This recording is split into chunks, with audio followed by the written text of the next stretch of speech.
Hello అందరికి. 'Summer house' అనే movie Amazon ప్రైమ్‌లో ఫ్రీగా స్ట్రీమింగ్‌కి వచ్చింది. ఇది Turkish movie. Actual movie name 'Yaz Evi'. English డబ్బింగ్‌తో పాటు తెలుగు డబ్బింగ్‌తో ఈరోజు అంటే జూన్ 6 నుండి స్ట్రీమింగ్‌కి వచ్చింది. Movie duration 1 hour 45 minutes. ఇదొక fantasy drama film. Movie story time travel concept మీద ఉంటది. తెలుగు డబ్బింగ్ అయితే చాలా అంటే చాలా బాగుంది.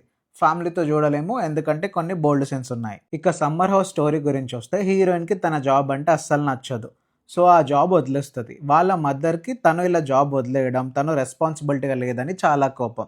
సో, వీళ్ళిద్దరికి అస్సలే పడదు. సో, ఇదే టైంలో వీళ్ళకొక సమ్మర్ హౌస్ ఉంటది. ఆ సమ్మర్ హౌస్‌లో వాళ్ళ మదర్ ఇంకా వాళ్ళ అమ్మమ్మ ఉండేవాళ్ళు. ఇక హౌస్ సేల్ చేద్దాం అనుకుంటారు. హీరోయిన్ లాస్ట్ టైమ్ అక్కడికి వెళ్దాం అనుకుంటది. అక్కడికి వెళ్లి తన మెమరీస్ అన్నీ గుర్తు తెచ్చుకుంటది. అదే టైంలో అక్కడ ఒక లేక్ ఉంటది. ఆ లేక్‌లో హీరోయిన్‌కి ఒక స్టోన్ దొరుకుతది. ఆ స్టోన్ ఏందంటే టైమ్ ట్రావెల్ చేయడానికి హెల్ప్ చేసే స్టోన్. మనం ఏమైనా విష్ కోరుకుంటే ఆ ప్లేస్‌కి ఆ స్టోన్ మనల్ని తీసుకొని వెళ్తది. సో, ఇదంతా హీరోయిన్‌కి తెలీదు. హీరోయిన్ సమ్మర్ హౌస్ లోపలికి వెళ్తది. అక్కడ వాళ్ళ మదర్ యంగ్ ఏజ్‌లో ఉన్న కొన్ని ఫోటోస్ చూస్తది. వాళ్ళ మదర్ యంగ్ ఏజ్‌లో చాలా హ్యాపీగా ఉంటది. బట్ ఇప్పుడేమో చాలా స్ట్రిక్ట్‌గా ఉంటది. హీరోయిన్ ఏమనుకుంటదంటే నేను గూడా వాళ్ళ మదర్ యంగ్ ఏజ్‌లో ఉన్నప్పుడు ఉంటే బావుండని అనుకుంటది. సో, ఆ స్టోన్ ఏం చేస్తది ప్రెజెంట్ ఉన్న హీరోయిన్‌ని తీసుకొనెళ్ళి వాళ్ళ మదర్ 1996లో ఉన్న యంగ్ ఏజ్‌కి అక్కడికి టైమ్ ట్రావెల్ చేపిస్తది. ఇక దాని తర్వాత ఏం జరుగుతదన్నదే స్టోరీ. ఇప్పుడు నాకు నచ్చిన plus points and minus points గురించి మాట్లాడతాను. Plus points. మూవీలో పెద్ద ప్లస్ పాయింట్ బ్యాక్‌గ్రౌండ్ స్కోర్. చాలా బ్యూటిఫుల్‌గా ఉండే బ్యాక్‌గ్రౌండ్ స్కోర్ నాకైతే చాలా బాగా నచ్చింది. ఇంకా హీరోయిన్ టైమ్ ట్రావెల్ చేశాక వాళ్ళ mother and father love story చాలా బాగుండే అండ్ అక్కడ ఉన్న డైలాగ్స్ కూడా బాగా అనిపించినాయి.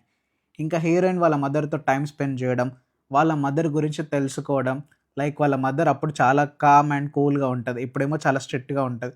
సో, ఈ డిఫరెన్సెస్ అన్నీ తను అబ్జర్వ్ చేస్తది. వాళ్ళ మదర్‌కి సింగింగ్ అంటే చాలా ఇష్టం ఉంటది. సో, ఈ విషయం హీరోయిన్‌కి తెలీదు.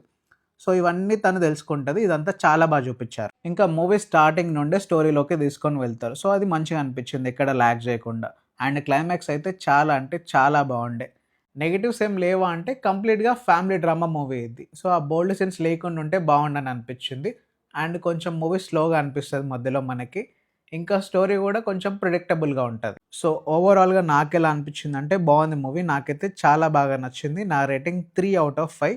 ఫ్యామిలీ డ్రామా అయితే చాలా బాగా వర్కౌట్ అయింది. పక్కా రికమెండ్ చేస్తాను మీకు జూడమని. ఒకవేళ జూస్తే మీకెలా అనిపించిందో కామెంట్స్‌లో చెప్పండి. Thank you.